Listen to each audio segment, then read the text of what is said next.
What's up, everybody? The Gridiron Gilly Show. I'm the host, Gridiron Gilly. Got my boy here with me, Kolt. He's back. The fans last week, they said, "Hey, we like that guy. He's a funny dude. He's an expert at picking some college football games." They said you got to bring old Kolt back on. So likewise, I got my boy back on. How you doing, Kolt? I'm doing good, brother. How you doing? I got me a stiffy right here. I got some Jameson in my red Solo. I'm feeling good. I'm getting this for you too. Anyways, this show is for anybody who's ever worn pads or worn out the remote watching football. You don't have to play the game. You just have to love the game. And I hope that's why you're here. Kolt and I, we have spent the last week breaking down some college football this week. We have 10 games that we broke down.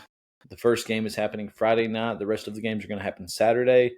But we believe in our heart of hearts that these are the games that you should be watching this week, okay? LSU and South Carolina, we did not break that one down. However, there's a good possibility that we will be in attendance for that one, okay? So we're not going to break that one down, but we did break down just about every other game that is going to be good. Not every top 25 matchup, but a lot of them we did. So the first game we broke down to the T, okay? Put our heart and soul into this. So give it a listen and listen to what we say. If you disagree, let me know. But I believe all the work that we have put in over the last few days, I believe that I'm going to be right on all of these picks, okay? I will place some bets, and every game that I talk about, I will place a bet on, and I'm confident that I will win money on these, okay? But the first game we're going to talk about is number 24, South Florida. The Bulls, that is, are going to play in Denton Friday night. They're going to play the North Texas Mean Green. We got it all written down here in our handy dandy notebook. South Florida is 4-1. North Texas is 5-0. We all know South Florida. They beat Florida early in the year and then lost to Miami. North Texas, however, has not lost a game yet, but they have not played at the level of competition that South Florida has. South Florida does have a good quarterback. His name is Byron Brown. Let's talk about his numbers real quick, shall we? Shall we? He's got 1,194 yards passing, 10 touchdowns, 4 interceptions. QBR 61.6%, 66 in college football. You got this cat. He's also got 64 carries for 282 yards and 3 touchdowns. So he's a pretty good dual threat, I would say. He can hurt you in multiple ways. Yep. Then you got this guy. I like his last name. It's Nimrod. Chase Nimrod, however you say it. He's a wide receiver. He's got some hands. He can catch the ball. He can open the space, yards after catch. It don't matter. This dude is a legitimate football player in the state of Florida. And Nimrod here, he has 19 receptions, 421 yards, and 3 touchdowns. Also, the South Florida Bulls have a linebacker, Mac Harris. He's got 4 sacks on the year, 3 forced fumbles, 1 interception. And then Jalen Schuler, he's also got 1 sack, 1 forced fumble, 44 combined tackles, okay? So they got some studs back there at the linebacker position. Sure. Also, North Texas, Drew Mestemaker, he's got 1,247 yards on the year, 11 touchdowns, 0 picks. Why does he have 0 picks, Kolt? Is he just that good, or does he not take chances? What do you think? Really, I think it's going to come down to the run game. I've never watched the guy, to be honest with you. But you don't think he'll be able to throw? Don't think he'll be able to throw against South Florida? I mean, South Florida is tough. We know what South Florida is. Because they beat Florida, which, I know Florida had a rocky start to the year. Well, we're going to talk about Florida later, and I think you'll be surprised to see just how good their defense is. I think you'll be surprised about it, okay? Oh, yeah. But anyways, Mackenzie McGill, he's a running back at North Texas. 63 carries, 318 yards, 4 touchdowns. Wide receiver Miles Coleman, 23 receptions, 219 yards. And you got linebacker Shane Witter. He's got 23 tackles, 1 forced fumble, 1 interception.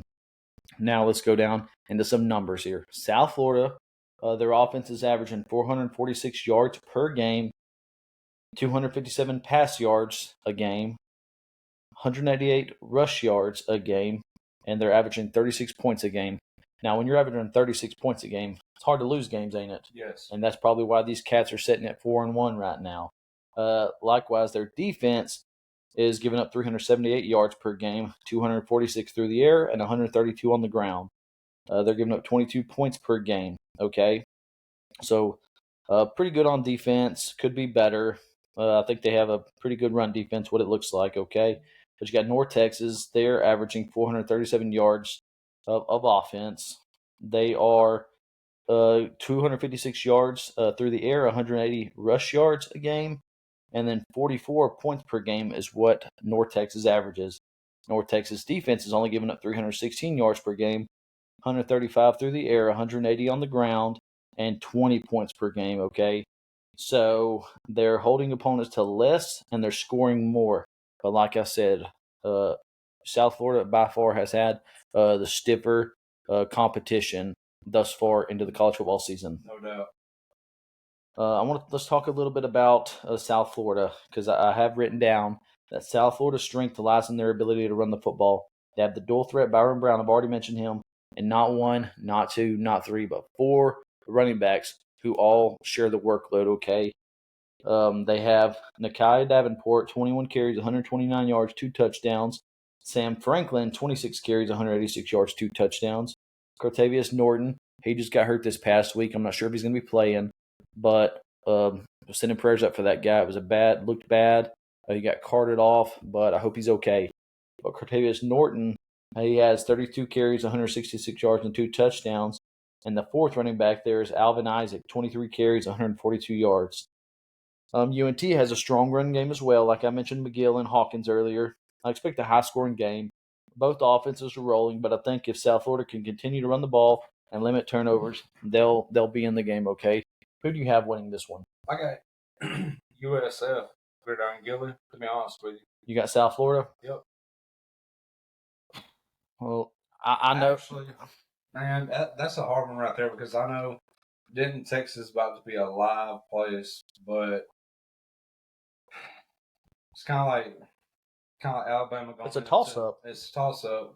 It's kind of like, let's say Alabama going into Missouri. That'd be a good idea that I'd put it in. You know, Missouri is good, but you know, USF has had a little bit more competition. Not saying that, not comparing to the SEC, but I think USF comes out on top. Comes out on top? Yeah. You like being on top? Absolutely. You're not the bottom guy? Whatever she feels like doing. What are you talking about? Get your mind out of the gutter, dude. You sick We're freak. gonna cut that out, right? No, we're not going to cut that out. That's staying in the show. Okay? So, like I said, I don't think South Florida wins this game by throwing the football. And I don't. I think that North Texas has a pretty good pass defense. Let's go back up and look what their pass defense. 135 pass yards a game. I think that speaks for itself. I know South Florida's probably tougher than anything they played this year, but I still think North Texas is in the spot they're at for a reason, and it's that pass defense. UNT has to stop the run. If they can make South Florida play behind the chains, get them some third and longs, North Texas will win this game outright. North Texas, South Florida can win this game by running the football. Yeah, I think that's what's going to come down to right there. I don't think it's going to be a passing game. Gridiron Gilly. Well, if South Florida wins this game, it's going to be by running the football, not throwing the football. That's what I meant. If Byron Brown gets back there and wants to throw 30-plus passes, North Texas is going to be 6-0 at the end of the day, okay? Yep. If you're betting on this, by the way, the spread is South Florida minus 1.5, so Vegas has South Florida winning this one in a close one. The total 68.5 points, so they have them lighting the scoreboard up. And the money line, you got South Florida minus 115, North Texas 105.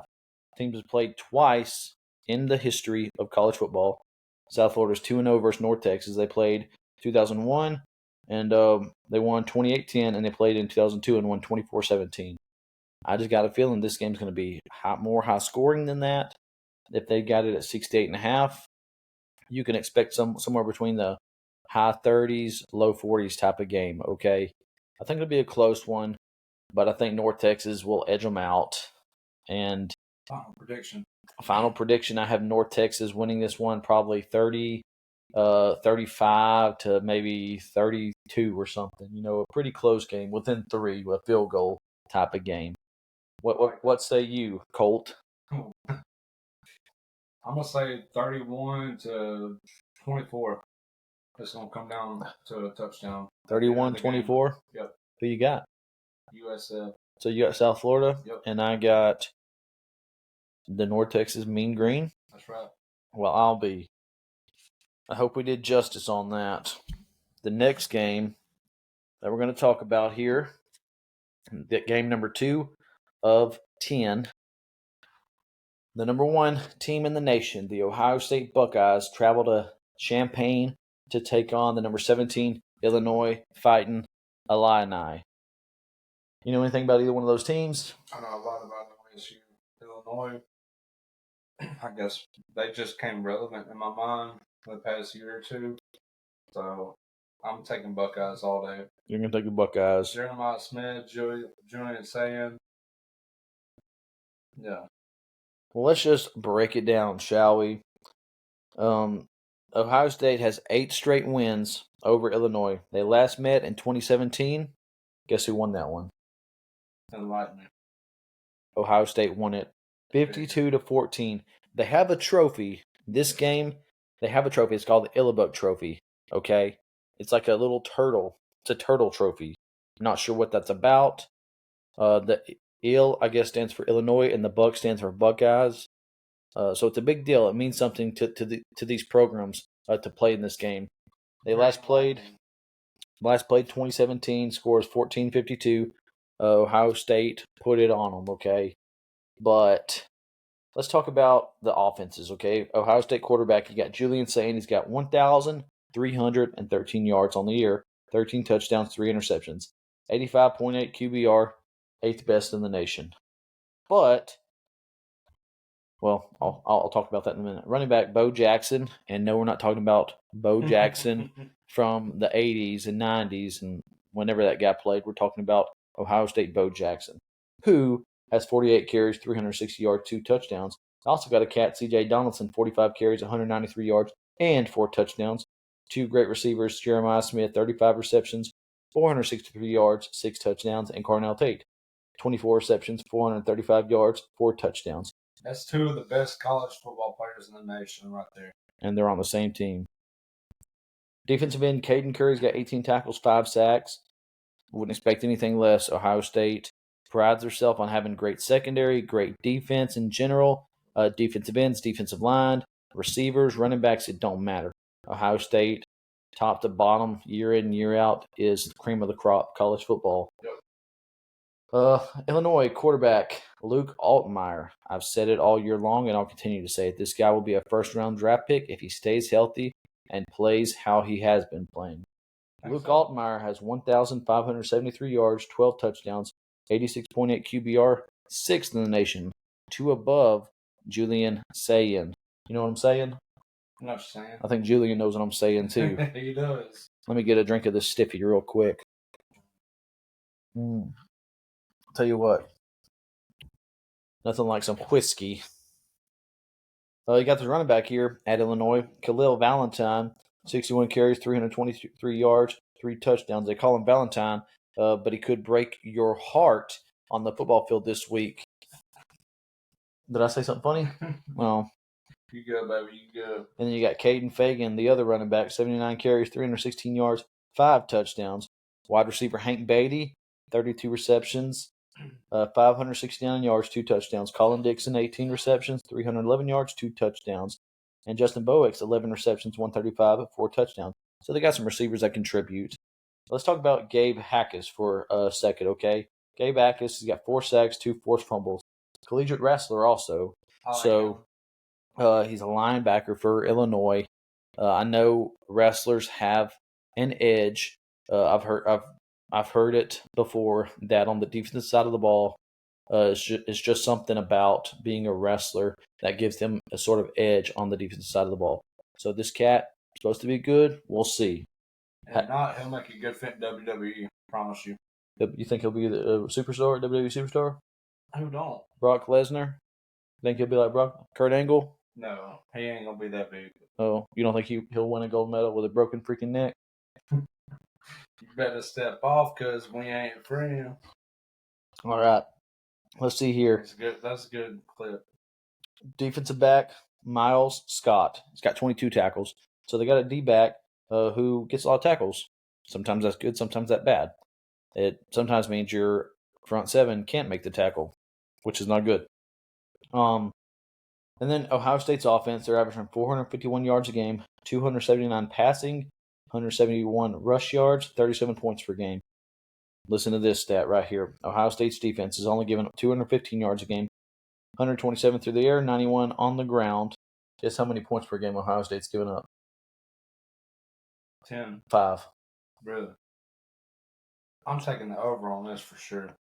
Illinois' offense, averaging 397 yards a game, 267 passing, 130 rushing, 37 points per game. So both teams averaging 37 points a game.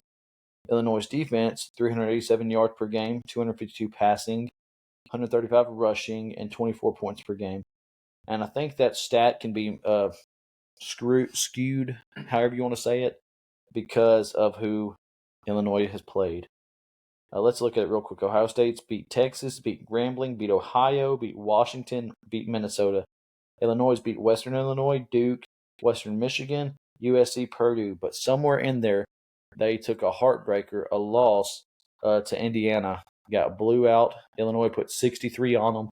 So that's you take that game out of the equation, and Illinois' defense is pretty daggum solid. The only problem is Indiana and Ohio State are the same caliber team. Ohio State's probably 15, 20 points better. So Illinois can win this game, and here's how I'll tell you how it's going to happen. I have Ohio State winning. Let's just say that. But I don't have this Illinois-Indiana 2.0 like I just mentioned. I don't think Illinois is going to make the same mistake twice. I think what Illinois does here is I think they'll play smart. I think they'll try to control the ball, control the clock. I think Illinois knows they're going to lose, and they're not going to allow Ohio State to hang 63 on them. Ohio State might hang 40. Ohio State may win this game like 40-13 or something, 40-24. But that's a lot better than losing 63-10. I think Illinois will compete. I think they'll play good. I think they'll play good defense against the great Ohio State team. Okay, that's all there is to it. They can play as good as they can play and come up short, like Kolt. He comes up short. Always. I don't see Illinois' offense scoring a whole lot unless they've got big bag of tricks. But I can see this being a 39-10 type of game. Like I said a while ago, 40-something to 13, 39-10 type game, okay? With that home field advantage, I just don't see that happening. Like, I could be wrong, but that's the glory of college football. That's my favorite saying about everything. The glory of college football? The glory of college football, brother. Okay. Well, Ohio State's pass game versus Illinois' defense is going to be the thing to watch here. If Illinois plays the best game ever in pass defense, Ohio State rushes for 200 yards. I said if Illinois stops the run completely and doesn't allow Ohio State to run the ball, Sagan's going to throw for 300 plus. Okay, so it's if Illinois plays the best run defense of their life, they're going to get thrown all over. If they play the best pass defense of their life, they're going to get ran all over. I don't see a way for Illinois to win this game. But, hey, any given Saturday, anything can happen. That's right. Why is that? I don't see Illinois running the ball, and Altmaier's a great QB, but I can't see them winning by throwing the football. Only way Illinois wins this game is if they can stop the run, cause turnovers in the pass game, and keep it low scoring and take points when necessary. But that's kicking a field goal. They're going to have to play some quality defense, get some sacks, call some turnovers that they even can. And like I said, take points when necessary. If you're on Ohio State's 37-yard line, okay, and you trust your kicker can get that 3 points, take it. Because the last thing you want to do is turn the ball over there and give it to Ohio State in good field position because they can hang 7 on you pretty quick. One of the best teams in the country, number 1 team in the country for a reason, defending national champs. Alabama transferred. One of my favorite defensive backs in the nation, for sure. Let's talk about Illinois' kicker, too, because I did mention Illinois' kicking game. David Alano, Illinois' last game to play Purdue. This cat hit 5 field goals against Purdue. He was 2 for 2 from between 30 and 39 yards, and he was 3 for 3 from 40 to 49. So he has a leg on him. He can score. He scored 15 points for Illinois in their last game. If Illinois can get 2 or 3 touchdowns and allow this guy to kick a few field goals, it'll be interesting. I personally have Ohio State winning this game. But let's talk sports betting, okay? Ohio State is the favorite, minus 14.5. So I said 39-10. That's 19 points. So yeah, 14.5 sounds right. Sounds reasonable. Total's 50.5 points. And Ohio State money line's minus 750. Illinois plus 475. What say you? I'll have to go with you on that one, brother. There's no telling about this. It could be a complete blowout, or it could be a very close game. You know, like Illinois has got home field advantage. I just do not see them overcoming Ohio State's defense or offense. So I'm going with you on that one. Ohio State? Yeah, for sure. Or you don't think that? You think they'll score over 50? Yeah, both teams. Ohio State's going to cover. Out there, brother. Will Ohio State cover 14.5? You think? Yes, for sure. I'm just going to go safe here and say Ohio State money line. What's the next game we got here? Why don't you read it out to the people? We got number 8, Alabama, at 14, Missouri. That's crazy you said that because I was comparing them earlier. Hey, only good games is what Gridiron Gilly talks about. That's right. Number 8, Alabama. At number 14, Missouri. They last played last year. Bama won that game 34-0. Alabama's 4-1. Missouri's 5-0. Bama quarterback Ty Simpson, 1,478 yards, 13 touchdowns, 1 interception, 82.2 QBR, 13th in the nation. Running back Jam Miller, 38 carries, 182 yards, 1 touchdown. Wide receiver Jeremy Bernard, 25 receptions, 392 yards, 5 touchdowns. And Ryan Williams, 21 receptions, 336 yards, 3 touchdowns. Isaiah Horton, 18 receptions, 236 yards, 3 touchdowns. They got some cats who can catch the football, okay? I just want to say this. I'm sorry to cut you off. No, go ahead, brother. Cut me off like an uncircumcised pecker.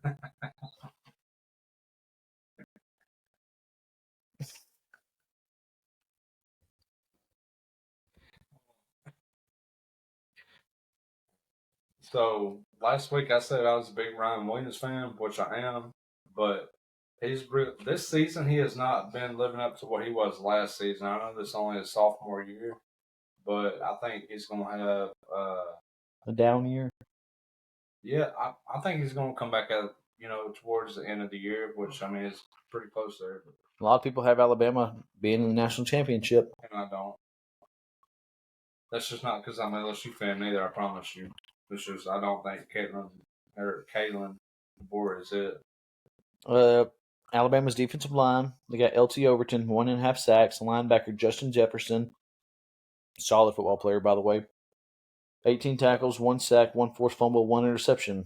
And then you got defensive back Bray Hubbard, 14 tackles, 1 forced fumble, 2 interceptions, 3 pass defenses. Okay? And then you got Missouri quarterback Bo Pribula, 1,203 yards through the air, 9 touchdowns, 3 picks, 78.2 QBR, 21st in the nation. They got a great run game. Ahmad Hardy, 103 carries. So he's toting that thing down there in Mizzou. He's got 103 carries, 730 yards, 9 touchdowns. And then they got Jamal Roberts, 48 carries, 350, 3 touchdowns. So they like to run the ball in Missouri. Marquise Davis, 34 carries. Dang it, they just don't stop coming. 34 carries, 200 yards, 2 touchdowns. Tight end, Brett Norfleet, 20 receptions, 174 yards, 4 touchdowns.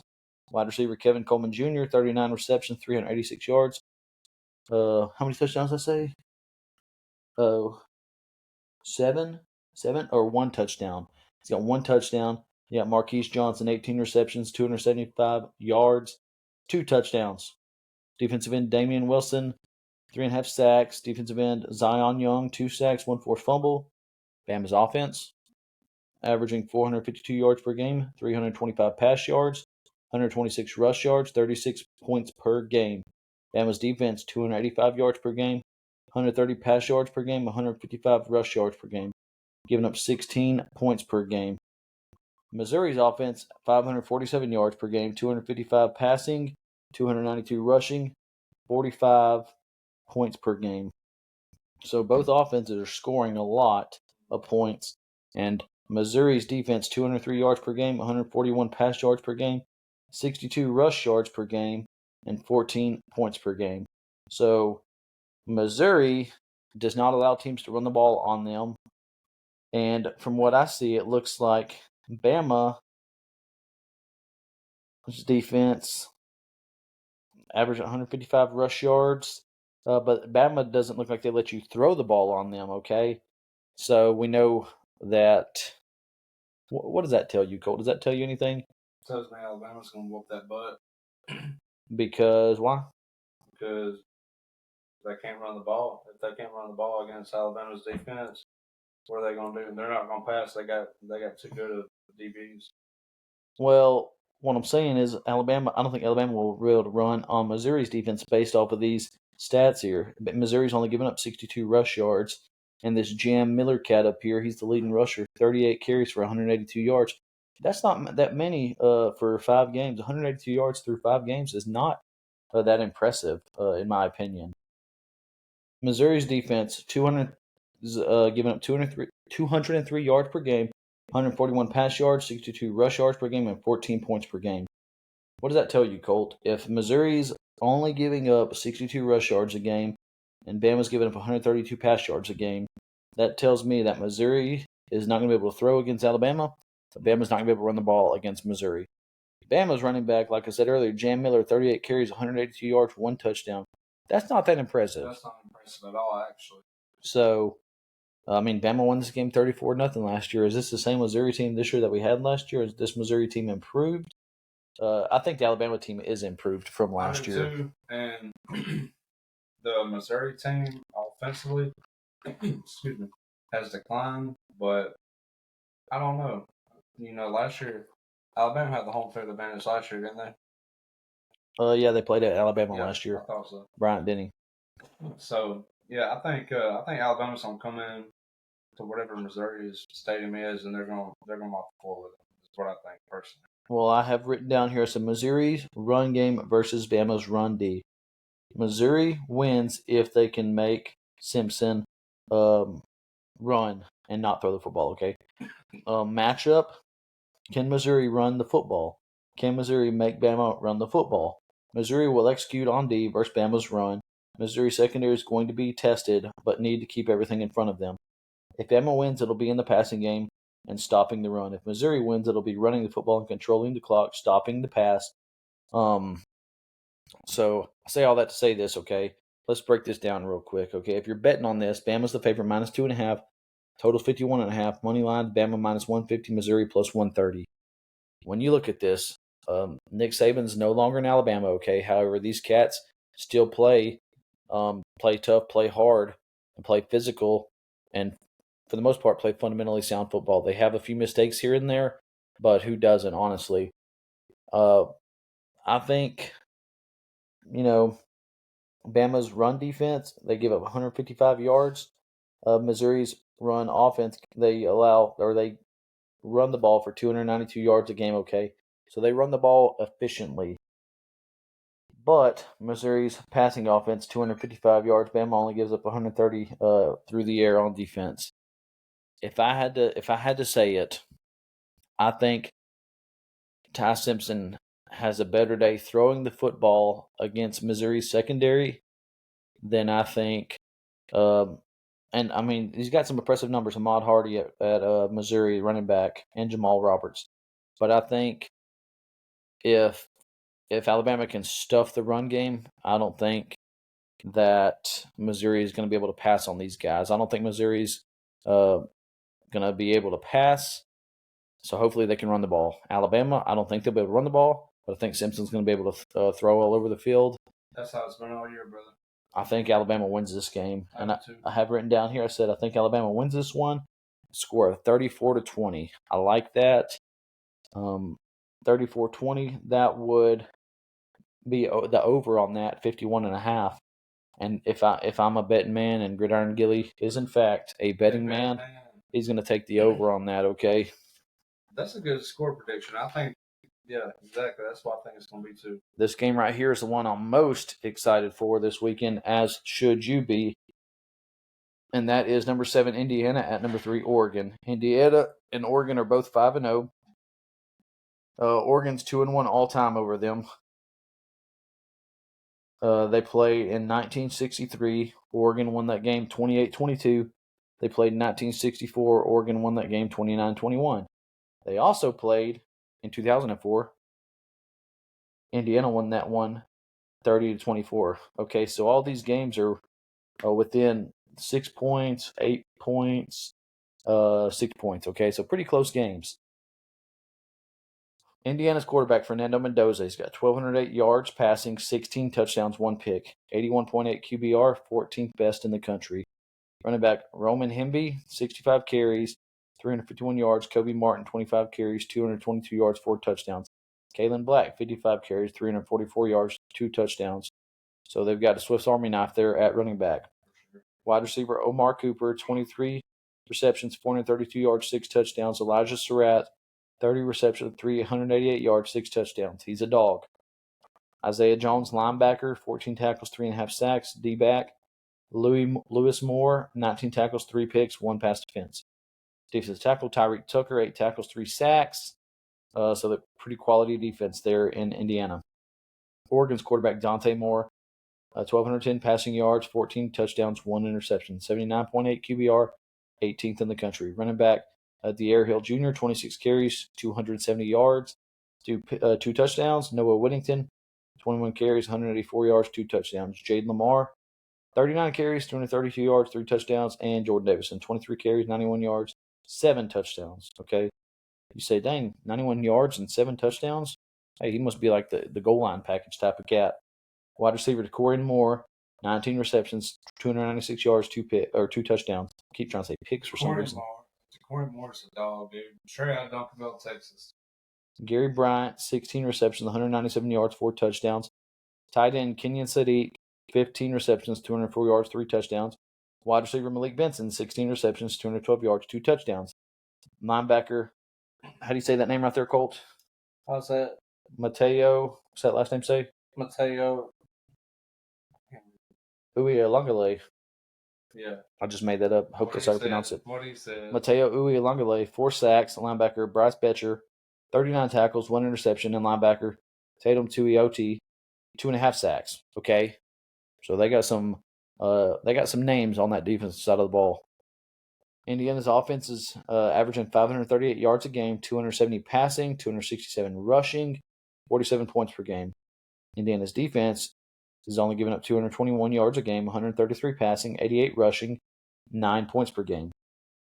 Oregon's offense is averaging 503 yards a game, 264 pass yards, 239 rushing, 46 points per game.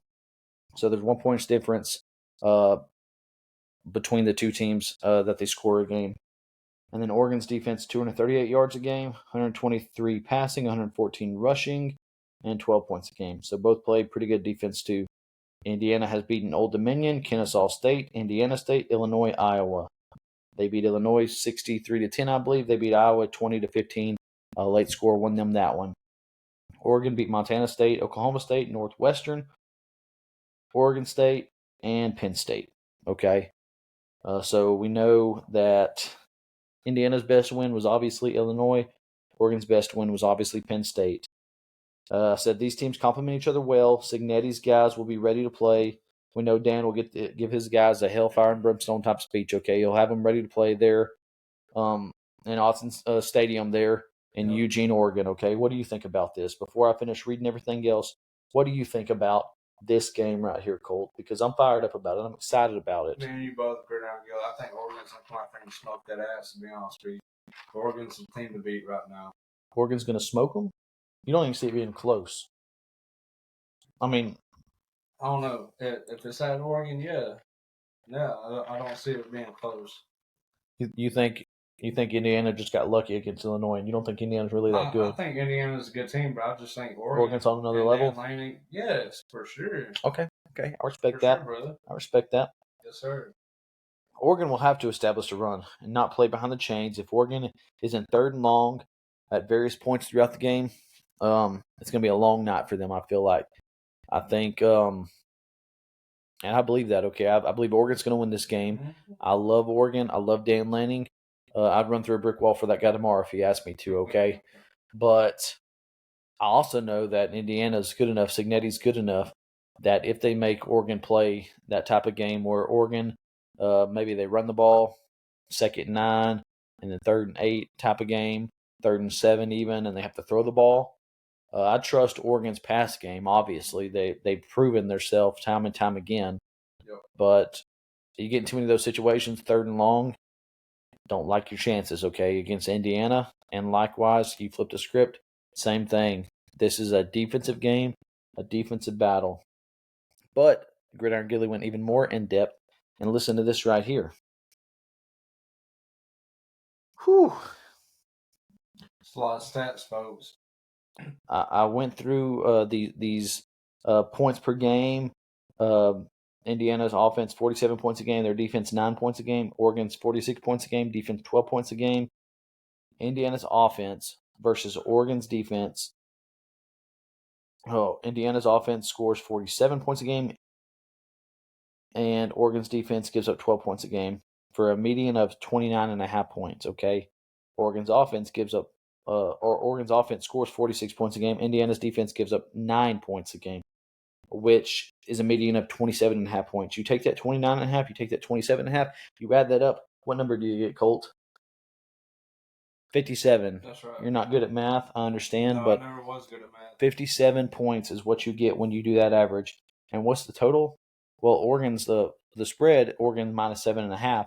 Total's 55.5. You're betting money line, it's Oregon minus 300, Indiana plus 250. These teams played in 63, 64, and 2004. And guess what? I mentioned that earlier. But in 1963, 50 combined points. In 1964, 50 combined points.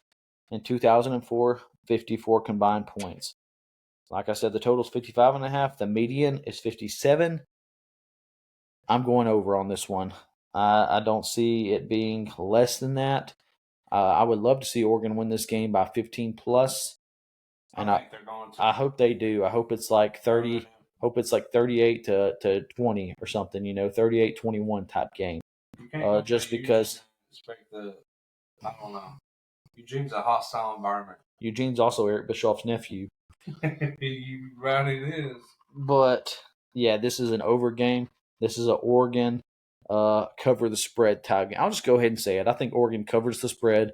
I think they've got enough testicular fortitude to go out there to hit Cignetti in the mouth, hit his boys in the mouth.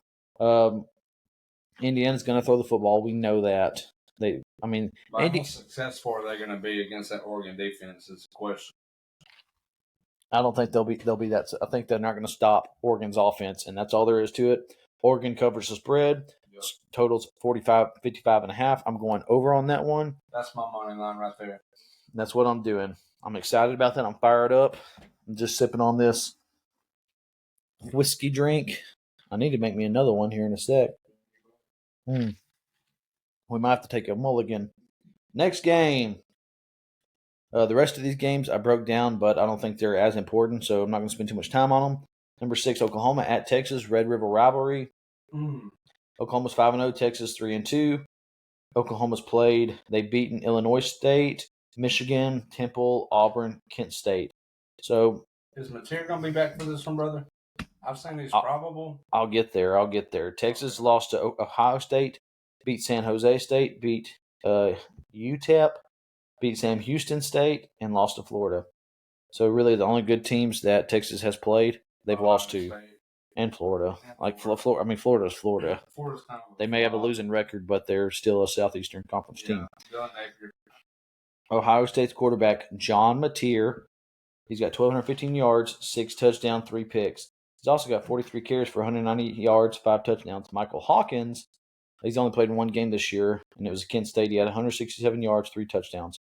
Torrey Blaylock, 57 carries, 257 yards, 3 touchdowns. Wide receiver Isaiah Sentenga, the third, 26 receptions, 359 yards, 3 touchdowns. Deion Burks, 25 receptions, 275 yards, 2 touchdowns. Defensive line, Taylor Wing, 3.5 sacks. Jaden Jackson, 3 sacks. Mason Thomas, 3 sacks. Linebacker Kip Lewis, 25 tackles. You know Kip Lewis? No, I don't. You don't know him? You know where he's from? Nope. Carthage. Oh. Yep, he's from your hometown. That's not my hometown. I know, it's where your mama lives at, though. That's where my mama lives at, though. Texas quarterback Arch Manning, 1,151 yards, 11 touchdowns, 5 interceptions, 43 carries, 160 yards, 5 touchdowns. Wide receiver Parker Livingstone, 13 receptions, 279 yards, 3 touchdowns. Ryan Wingo, 17 receptions, 263 yards, 4 touchdowns. Linebacker Colin Simmons, 10 tackles, 1.5 sacks. I'm a Colin Simmons fan for sure. Michael Tafe, 32 tackles, 1 interception. Oklahoma's offense, 415 yards a game, 278 passing, 137 rush, 33 points a game. OU's defense, 193 yards a game, 118 passing, 74 rush, 7 points per game. Texas offense, 419 yards per game, 246 passing, 172 rushing, 29 points per game. Texas defense, 261, 180 passing, 80 rush, 12 points per game. Both teams struggle running the football. Yeah. They're going to have to rely on the pass. No Mateer could make it interesting. If Mateer's not playing, it could be interesting for Texas, okay? If Mateer is playing, I'm not sure if he is or isn't. He's probable. I talked to somebody yesterday about this, okay? And I said, I just don't see. The only way Texas wins this game is if Oklahoma's quarterback's name is Arch Manning, okay? That's the only way I see Texas winning. I don't know how bad Michael Hawkins is or how good he's going to be, but Oklahoma is different, okay? They've got Mateer, no Mateer, it doesn't matter. Texas cannot establish a run game, which means they have to rely on the pass game. And if you're going to trust that Arch Manning is going to be able to throw the football effortlessly and get the Longhorns this Red River rivalry win against the stout Oklahoma defense, who has proven themselves this year, who has the best defensive mind as their head coach, and he's helping out on the defense side of the ball, I'm not buying it, okay? Vegas wants you to believe that Texas is going to win. They have it. Texas minus 1.5 spread, total 42.5. Texas money line minus 125. OU plus 105. Yes, I think OU, especially if they got John Mateer in there, is OU's won that game through and through. Now, Arch has kind of made an ass of himself. Excuse my language. No, go ahead. Say whatever you want to. He's made an ass of himself through years, and that's what I was when he was at Newman, or his sophomore now, he was back up to 20 years. I thought he made an ass of himself, and I thought he was a 3-star personally, and I don't think he's the right fit for Texas. I think after this year, maybe he hits a portal, but I've got OU for sure. But like I said, if Mateer, I've never really paid attention to their backup quarterback, but if Mateer isn't there, I don't know. I think that Texas defense might actually hold up Gridiron Gilly. Well, especially coming off the loss they just had. Let me ask you this, Colt. What? What's a college football podcast you like to listen to? I like listening to On Three's JD Piquel. I like listening to Josh Pate. I'll stop you there. Josh Pate. Yep. Did you listen to his college football show last week? Yes. Did you hear what he said about Texas, Florida? Yes. He said this is where Florida's offense is going to explode. He said they need to run the ball, the ball. That's exactly what he said. And what did Florida do? They freaking ran the ball. And you know what else Florida was in? Desperation mode. Yep. They didn't have their back was against the wall, and they were in desperation mode. They went out there, they executed solid game plan, ran the ball 30-plus times, I believe, and beat Texas. Yep. This week, Texas is in desperation mode. So that's the only way I could see Texas winning this game is just by sheer dominating the line of scrimmage. They're just going to have to dominate the line of scrimmage. They're going to have to establish the run. Yep. I don't think they can do it. There's no amount of luck. Nothing. I think Texas loses this game outright, no matter how you look at it. But if Texas wants to have a shot, they have to get that run game going because they're not going to beat Oklahoma in the passing game. Absolutely. That's all I got to say about that. I'm taking Oklahoma money line. That's your money line? Oklahoma. Okay. Next game, Nebraska at Maryland. Nebraska's 4-1. Maryland's 4-1. Nebraska quarterback Dylan Raiola, 1,351 yards, 12 touchdowns, 2 picks. 66.7 QBR, 52nd in college football. Running back Emmett Johnson, 84 carries, 474 yards, 7 touchdowns, 22 receptions, 110 yards, 1 touchdown. Little dual threat guy there, I'd say. Yep. Corey Barney, 23 receptions, 348 yards, 3 touchdowns. Neziah Hunter, 17 receptions, 290 yards, 2 touchdowns. Linebacker Dason McCullough, 2 sacks. Javen Wright, 27 tackles. And then safety Sean Singleton, 23 tackles, 2 interceptions. Maryland's quarterback Malik Washington, 1,257 yards, 9 touchdowns, 2 picks. 54.8 QBR, 78th in college football. Running back DeJuan Williams, 59 carries, 209 yards, 1 touchdown. Wide receiver Octavian Smith Jr., 19 receptions, 324 yards. Shalik Knotts, 18 receptions, 305 yards, 5 touchdowns. Jalil Farouk, 25 receptions, 239 yards. Tight end Dorian Fleming, 20 receptions, 171 yards, 2 touchdowns. Defensive lineman Sidney Stewart, 15 tackles, 4.5 sacks. Linebacker Daniel Wingate, 49 tackles, 1 sack, 1 interception. Defensive end Zahir Mathis, 19 tackles, 3.5 sacks. Nebraska's offense, 449 yards a game, 320 passing, 129 rushing, 42 points per game. Nebraska's defense, 247 yards per game, 91 passing, 155 rushing, 16 points per game. Maryland's offense, 349 yards a game, 256 passing, 93 rushing, 30 points per game. Maryland's defense, 318 yards per game, 221 passing, 96 rushing, 13 points per game. Nebraska's beaten Cincinnati, Akron, Houston Christian, lost to Michigan, beat Michigan State. Maryland's beaten Florida Atlantic, Northern Illinois, Towson, Wisconsin, and lost to Washington. Okay, so did you hear anything I just said? Yes. What do you think about that? All the stuff I just rattled off, what do you think? I think Dylan Raiola is going to have a hell of a game. I think they're going to overcome the odds. And Maryland, they got some good players, but I just don't. I see that Nebraska offense making plays. Statistically, guess who has the best pass defense in the country? Maryland. Nebraska. Really? Yes. Statistically, their pass defense is number 1. Like I said, they're only giving up 91 yards passing a game in college football, which makes them statistically the best pass defense in college football. That's crazy to think, ain't it? Maryland will have to find other avenues to be competitive. Could be the run game. Maryland's defense is built to stop the run. If they can stop Emmett Johnson and make Raiola throw, maybe they can cause turnovers here and there. That's what I have written down. Okay, I think Emmett Johnson will not be stopped. I think Maryland, they have a solid front 4, and even linebackers are solid. I think Raiola can throw the football on them. Yes, he can. I think they've got guys who can go up and get it, go catch it. I'm not worried about the pass game, and I'm not worried about the run game either, because Emmett Johnson, if he is stopped, I still think he's a threat in the passing game even, and he can pass block, he can protect Raiola. I don't see. I mean, it's Nebraska's first true road game this year. They got to go to Maryland.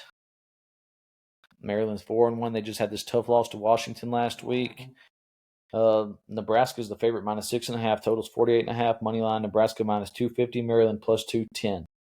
I say all that to say, I've got Nebraska winning this game, and I've got Nebraska covering minus 6.5. I think Nebraska win this game by 12 plus. But 6.5, minus 6.5, that's what I'm taking. What say you, Colt? I'm going to say 13. Nebraska wins by 13? Yep. I don't know. Next game. Ooh, this one's a good one, too. Arkansas at number 12, Tennessee. Arkansas is 2-3. Tennessee's 4-1. All-time record between the two. Google told me that it was 13-7. Arkansas has won the last 4.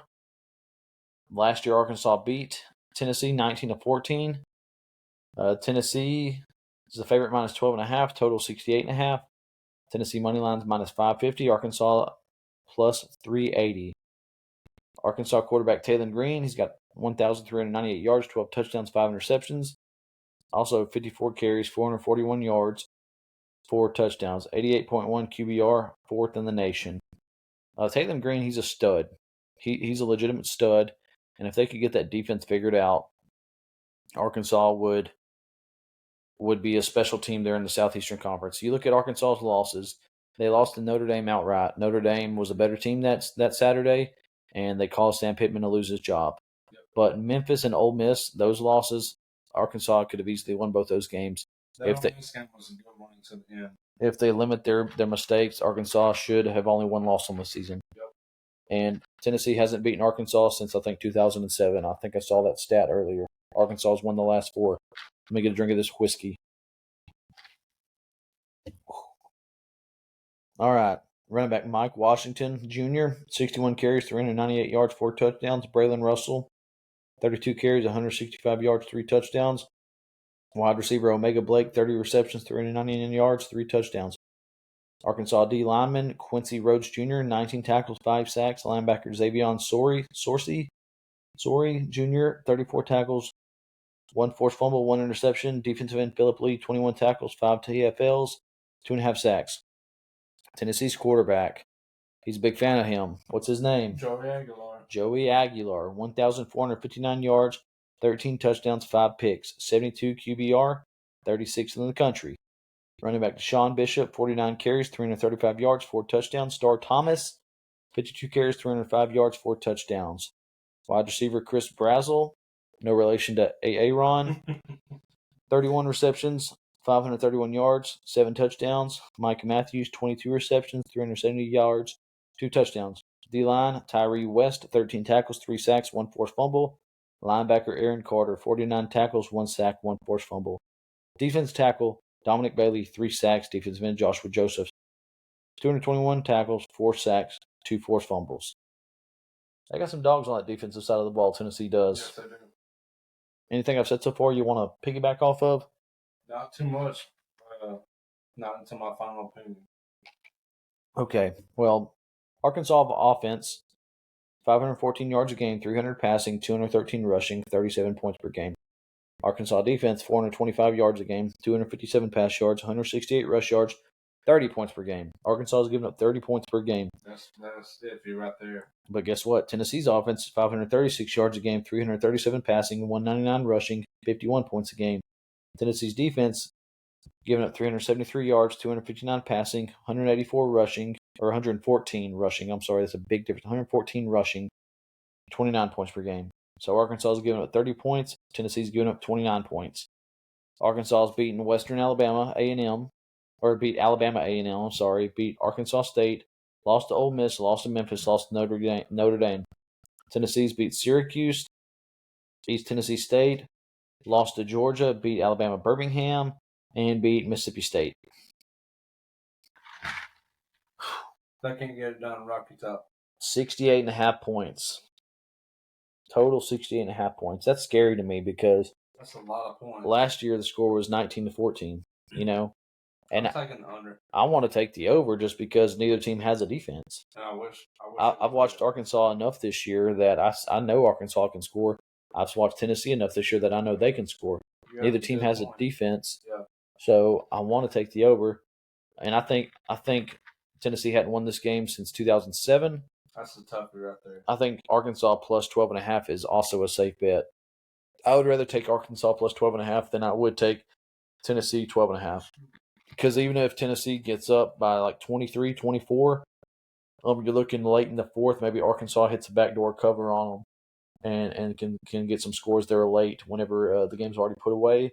Yeah. Arkansas lose the game by 10, 11 points, you know. Who do you got winning this game? Tennessee. Good old Rocky Top. Well, let's see this right here. I wrote down verbatim, said any chance Arkansas had at being a contender was shot down after Notre Dame. Good news is Arkansas's offense will score points all year. If they figure the defense out, they can upset some teams. Tennessee's last win was in 2007, 34-17 in Neyland. Arkansas mistakes are why they lost to Ole Miss and Memphis. I've already mentioned that. Tennessee can score, but like Arkansas, they give up a lot of points on the defensive side of the ball. And for that reason, the Gill Meister, the Gill Pickle, the Gill I Am, so to speak, is taking Arkansas plus 12.5. Are you really? Arkansas plus 12.5. Absolutely. Every day. Okay. Every day. A few more games we got to go through. Florida at number 5, Texas A&M. Florida's 2-3, Texas A&M 5-0. DJ Lagway, Florida quarterback, 988 yards, 7 touchdowns, 7 picks. 60.3 QBR, 68th in the country. Jaden Baugh, 76 carries, 396 yards, 3 touchdowns. Burnell Brown, the third, 21 receptions, 291 yards. Dallas Wilson, 6 receptions, 111 yards, 2 touchdowns. He's only played 1 game this year, and it was against Texas. That's his stats from Texas. Hayden Hansen, 17 receptions, 151 yards, 1 touchdown. They got an edge, George Gums Jr., 11 tackles, 1.5 sacks, 1 forced fumble. Miles Graham, linebacker, 29 tackles. Dang, I can't read. And you got A&M quarterback Marcel Reed, best thing they had since Johnny Manziel. 1,256 yards, 11 touchdowns, 3 picks, 65.1 QBR, 55th in the country. Two-headed monster back there, Le'Veon Moss, Ruben Owens. Moss, 65 carries, 343 yards, 5 touchdowns. Owens, 39 for 276. And who else they got on that offense? Gridiron Gilly? A&M. They got Mario Craver, wide receiver, 30 receptions, 557 yards, 4 touchdowns. Casey Concepcion, 24 receptions, 401 yards, 5 touchdowns. Defensive end, Cassius Howell, 13 tackles, 7 sacks. Linebacker Torian York, 34 tackles, 1 sack. Linebacker Damian Sanford, 19 tackles, 2.5 sacks, 1 interception. Texas A&M, offense wins you games, defense wins championships. I've said all year long. A&M has a solid defense. They have a good enough offense to win them games, and they got a good enough defense to win them a championship. I've said it before, and I'll say it again. A&M to the Southeastern Conference Championship. Book it. A&M, their toughest game last year, I think. They were in the mix, in the conversation. They lost to Texas last game of the year. I do not see, they're playing in Austin, but I don't see Texas A&M dropping that one. I do not. But let's take a look here. Florida's offense, 354 yards a game, 223 passing, 130 rushing, 23 points per game. This is what I was telling you earlier, Colt, man. Florida's defense, 295 yards a game, 196 passing, 99 rushing, 2-3 record, okay, but they're only giving up 17 points a game. So they're losing games because of their offense's ability to not score the football. A&M's offense, 466 yards a game, 271 passing, 195 rushing, 34 points per game. A&M defense, 289 yards per game, 180 passing, 109 rushing, 21 points per game, okay? Florida, what? You said 200-something points a game. Did I? Yes. Well, I'm sorry. That's okay. That's what I'm here for, brother. Florida has beaten Long Island. I would like a Long Island-esque tea right now. They lost to South Florida, LSU, Miami, and beat Texas. A&M has beaten UTSA, Utah State, Notre Dame, Auburn, Mississippi State. Florida found a recipe for success in their run game. Despite their 3 losses, they're only giving up 17 points per game. A&M will have to tighten up on their run D if they don't want to be upset. Like I said, A&M's run defense is giving up 109 yards a game. That's not bad, okay? But if Florida just figured out their run game, just established the run, can control the line of scrimmage, could be a long one in store, okay? I said Texas A&M can win this game any way they choose with their offense. Florida's defense doesn't really concern me, though they are stingy. I think A&M wins this game, and I think they win it with ease, okay? I think it'll be low scoring. That Vegas, let's see here. Texas A&M minus 7.5 spread, total 46.5. A&M minus 280, Florida plus 230. Okay, so 46.5 points. I think they'll score over 46.5 points, but I think it'll be. I don't know. I just want to go Texas A&M money line. I feel like that's the safer one because Florida. I don't think Florida's going to upset them. I think A&M's going to win this game 10 times out of 10. But I think Florida can make it interesting. And I think Florida giving up 17 points per game, I think they can hold A&M. Maybe cause A&M to make some turnovers, but I still don't see, because A&M's defense is just as stingy. Stingier. They're stingier. This could be an under, but I'm not going to. Every time I pick over and unders, I always lose. I'm going to Texas A&M money line on this one. I'm going under 46.5? Yep.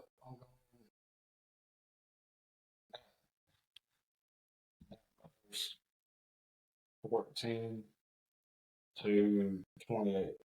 14, 28, 14 to. Got 2 more games left, Colt. We're going to go out west to my Mormon brethren. BYU, number 18, BYU at Arizona. BYU's 5-0, Arizona's 4-1. BYU quarterback Bear Bachmeier, 1,048 yards, 7 touchdowns, 1 interception, 73.1 QBR, 34th in the country. He's also got 49 carries, 206 yards, 5 touchdowns. Running back LJ Martin, 76 carries, 490 yards, 3 touchdowns. Wide receiver Chase Roberts, 20 receptions, 395, 3 touchdowns. Carson Ryan, 14 receptions, 211 yards, 2 touchdowns. Jack Kelly, linebacker, 21 tackles, 4 sacks, 1 forced fumble. Defensive end, Logan Lutui, 22 tackles. Linebacker Isaiah Glasker, 21 tackles, 2 sacks, 1 forced fumble, 1 interception. Arizona quarterback Noah Fafita, 1,341 yards, 13 touchdowns, 3 picks, 63.3 QBR, 62nd in country. Running back Ismail Mighty, 64 carries, 382 yards, 1 touchdown. Quincy Craig, 22 carries, 171 yards, 1 touchdown. Wide receiver Javen Watley, 22 receptions, 316, 3 touchdowns. Luke Wysong, 13 for 223 touchdowns. Chris Hunter, 15 for 189, 1 touchdown. Linebacker Riley Wilson, 13 tackles, 2 sacks. DB Dalton Johnson, 331 tackles, 1 sack. Okay. BYU's offense, 451 yards a game, 217 passing, 234 rushing, 38 points per game. BYU defense, 239 yards per game, 147, 92 rushing, 12 points per game. Arizona's offense, 430, 286 passing, 143 rushing, 33 points a game. Arizona defense, 244, 147 through the air, 97 on the ground, 15 points a game. So both teams look like they play quality run defense, and they're the exact same pass defense, okay? Arizona's gets more yards on the offensive side, and they give up 3 more points on defense. BYU has beaten Portland State, Stanford, Eastern Carolina, Colorado, West Virginia. Arizona's beaten Hawaii, Weber State, Kansas State, lost to Iowa State, beat Oklahoma State. BYU's the favorite, -1.5, total 48.5. Moneyline, BYU -130, Arizona +110. Anything you want to say about that? I haven't really paid attention to either college team this year, but This is Big 12 football at its finest, okay? Well, I'm taking BYU any day. If you watch BYU play football, if BYU plays a night game, BYU's going to win it 10 out of 10 times. BYU, Arizona's good at night games too, but BYU, I've watched the BYU. Kalani Sitake's their head coach. I don't know if you know anything about Kalani Sitake, but he's a specimen, dude. He's one of those coaches that if you line up all the coaches in college football and you say get in a fist fight, he'd be one of the last ones standing. I think Dan Lanning might knock his ass out, but that's because I just like Dan Lanning. Okay, I think Dan's the man up there. I think Dan needs to make his way to the SEC, and he will before long. I guarantee it. After he wins the national championship this year at Oregon, he probably will make his way down. Oh, I don't know where he would go though. I don't know where he'd go. Hopefully, he waits till Brian Kelly retires and makes his way over to that purple and gold. Because I couldn't see. I mean, he wouldn't go to Kentucky. No, he wouldn't go to Kentucky. He wouldn't go to Arkansas. I mean, I could see him going to Gainesville. As well as he might. I could see him going to Gainesville. What if he goes to Fayetteville? I could see him going to Austin. What if he goes to Fayetteville? Let's just say Fayetteville. I mean, I could see it, honestly. I don't think he would, but I could see it, and I'd be happy.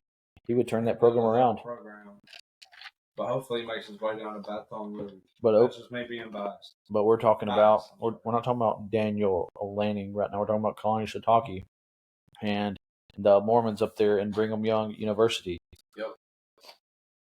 BYU wins this game decisively, I said. BYU plays defense well. Both teams have similar defensive numbers, but I think BYU has the edge. Front seven should get after Arizona's run game. Fafita probably throws 35-plus passes to have a chance. And I think if you allow Fafita to throw 35-plus passes, it's not going to go in their favor. I think he threw a lot of passes against Iowa State. It didn't end well for them. They lost that one. I think they couldn't establish a run there. I think they won't be able to establish a run here against BYU, even though it's a home game for them. I think BYU wins this one. I think it's close. Definitely. Total's 48.5. I've got BYU winning this one 21-16. So a close one. Yeah. 21-16. That is under, right? Yep. Yep, that is under. Way under. All right. I probably would take the under on that one too. I'm going to. More than BYU money line. I'll probably take the under. Last game, number 21 Arizona State at Utah. You know I'm really big on Utah. Yes, Devon Dampier. Okay, Arizona State's 4-1. Utah's 4-1. Arizona State quarterback Sam Levitt, 1,039 yards, 8 touchdowns, 3 picks, 63.6 QBR, 55 carries, 281 yards, 5 touchdowns. He can hurt you both ways. Running back Raleek Brown, 77 carries, 506 yards, 2 touchdowns. Wide receiver Jordan Tyson, 39 catches, 483, 7 touchdowns. Tight end Shaman Metallier, 17 receptions, 160 yards, 1 touchdown. D lineman Clayton Smith, 13 tackles, 4 sacks. Linebacker Jordan Crook, 40 tackles, 2 sacks. Defensive end Prince Orba, 3 sacks, 1 forced fumble. Linebacker Keshawn Elliott, 37 tackles, 4 sacks. Utah quarterback, my boy, Devon Dampier, 1,027 yards, 11 touchdowns, 3 picks, 72.9 QBR, 35th in the country. 55 carries, 258 yards, 2 touchdowns. Running back Rashawn Parker, 42 carries, 280, 3 touchdowns. Naquari Rogers, 59 carries, 250, 4 touchdowns. Wide receiver Ryan Davis, 36 receptions, 348, 2 touchdowns. Tight end Dallin Bentley, 22 for 246 and 3 touchdowns. Defensive end John Henry Daly, maybe kin to John Daly, no idea. 25 tackles, 6.5 sacks, 2 forced fumbles. 6.5 sacks, that's a lot of sacks, my boy. Linebacker Jonathan Hall, 26 tackles, 1 interception. Arizona State's offense, 424 yards a game, 207 passing, 216 rushing, 29 points per game. Defense, 321 yards, 242 passing, 78 rushing, 21 points per game. So they got a very good run defense. Utah's offense, 469 yards a game, 226 passing, 242 rushing, 39 points a game. Utah's defense, 300 yards a game, 159 passing, 140 rushing, 14 points per game. Utah has beaten UCLA, Cal Poly, Wyoming, lost to Texas Tech, beat Virginia. Arizona State has beaten North Arizona, lost to Mississippi State, beat Texas State, Baylor, TCU. Vegas has Utah the favorite minus 5.5, total 48.5. Utah minus 240 money line, Arizona State plus 200. Whew. You know, whenever that's a toughie right there, man. I said before the season started, Utah, Texas Tech would be in the Big 12 championship. One of those. Said that before, back on opening day. Before the season started, I said one of those two teams would be in the Big 12 championship. Texas Tech, probably the front runner right now. Utah's not. Utah lost to Texas Tech, but that still could be the Big 12 championship, as good as Utah is. However, these numbers that Arizona's defense puts up, it's kind of ridiculous. You know, you want to count them out, and then you look at what they do, and you say, hey, man, I mean, Baylor, TCU, no slouches there, okay? Mississippi State, they're a good team, and they just happened to beat them that night. Here I have written down Arizona State's defense versus Devon Dampier. People are questioning whether Dampier is special. People want to know who he is, what's he about. The real ones know, the casuals don't. Devon Dampier is the real deal, and this is the game that he has to prove it, okay? Because this is the most important game that Utah has played this year. Texas Tech, that was important, but this one is importanter, if that's even a word. This guy has now. They don't. I mean, Arizona State's only giving up 78 rush yards a game, and I don't think Utah's rushing for 242 yards. I don't think Utah's going to be able to run the ball against them, though. I know Devon Dampier. He can extend plays with his legs, okay, and I think he's going to have to in this game to give Utah the chance. I think it'll be a dogfight. It's going to be physical. People's going to get hurt. There's going to be turnovers. There's going to be injuries. There's going to be blood. There's going to be flags. It's going to be a filthy game in Utah, okay? And that's what I like. I will be watching this game. I wish I was in Utah because I would be in attendance for this game. Utah's not ranked. Arizona State, 21. Okay, Utah should be ranked. I think they're a top 25 team. If Utah wins this game, they will be back in the top 25, obviously. I don't think that's going to happen, Gridiron Gilly. You don't think Utah wins? Nope. I think Sam Levitt and the coach is going to get the job done. Well, Utah's got a good defense too. Yeah, they do. They both have good defenses. Yep. I'm eating this ice. They both have good defenses. Man, I really don't know. I know. Game. I'm stoked for it. Utah minus 5.5, total 48.5. I don't know about that. That's an over for sure. That's over 48.5 because I have written down right here. I said I think Arizona State wins 32-30. Better yet though, Arizona State. I'm a betting man. I am. Are you a betting man? No, I'm not. You're not? No. Well, I am. And since I'm a betting man, I'm taking Arizona State plus 5.5, and I'm going to take the over on that 48.5. And I think come Saturday, when it's all said and done, when the fat lady sings, when the show is over, when they close the curtain, when they kick the bucket, when it's all said and done, I think when I get on the app, that is DraftKings, I think I will have more currency in my account than what I went in with on Saturday morning. And do you have anything to say? Well, I think Arizona State's gonna get it, but other than that, really the only thing I have to say is that's the bottom line. That's what I was gonna say. That's all Gridiron Gilly has to say. And that's the bottom line. Because Gridiron Gilly said so. Because Gridiron Gilly and Kolt the Chode Atkinson said so. Peace. Hope you enjoyed our college football show. Went a little long, but hey, that's okay. We broke this shit down, put our heart and soul into it. And if you listen to me, things might win some damn money. Things might be looking up for you. You could lose. I don't know. That's the glory of college football. One of my favorite things. You may come up short like Kolt here. Every mother day.